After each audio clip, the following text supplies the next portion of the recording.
আজকে খুব বৃষ্টি পড়ছে সকাল থেকে, তো আমি শাক রান্না করছি আর ভাবলাম আলু ভর্তা করবো ঝাল ঝাল করে।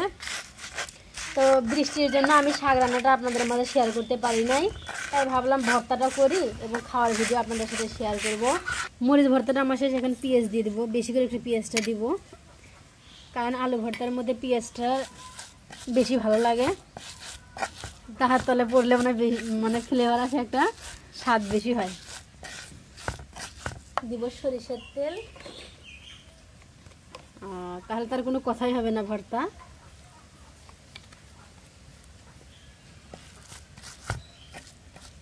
মরিচ মাখা দিয়ে ভাত খাইতে ইচ্ছা করতেছে, মলমলানি সেন বাড়েছে তোমার সরিষার তেলে। হ্যাঁ,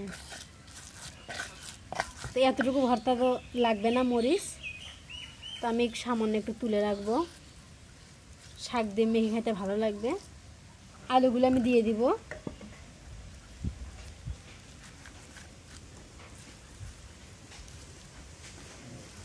তো আমাদের উত্তরবঙ্গে এটাকে বাটনা বলে, যেটা দিয়ে আলু পিসতিছে।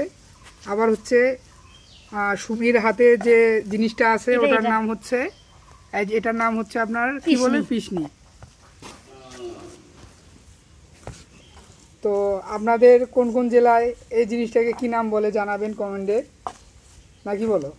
হ্যাঁ, আমরাও একটু আগ্রহী, কারণ জানার জন্য এই যে এই জিনিসটার নাম কি।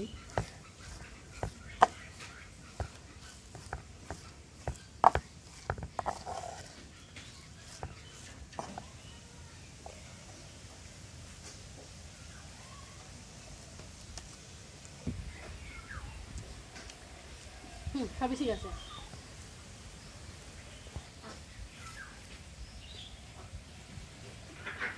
এই যে আমার শাক রেসিপি, সাথে আলু ভর্তা এবং মরিচ ভর্তা, তাহলে আমি খাবো মাছে।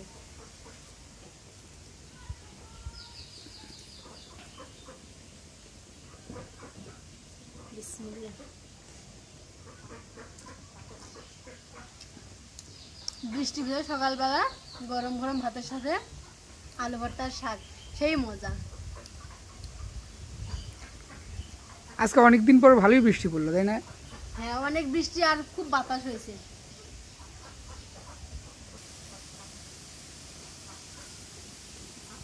মনে হয়ে গেছে খাওয়া দাওয়া করে খেলতে গেছে। ঠিক আছে,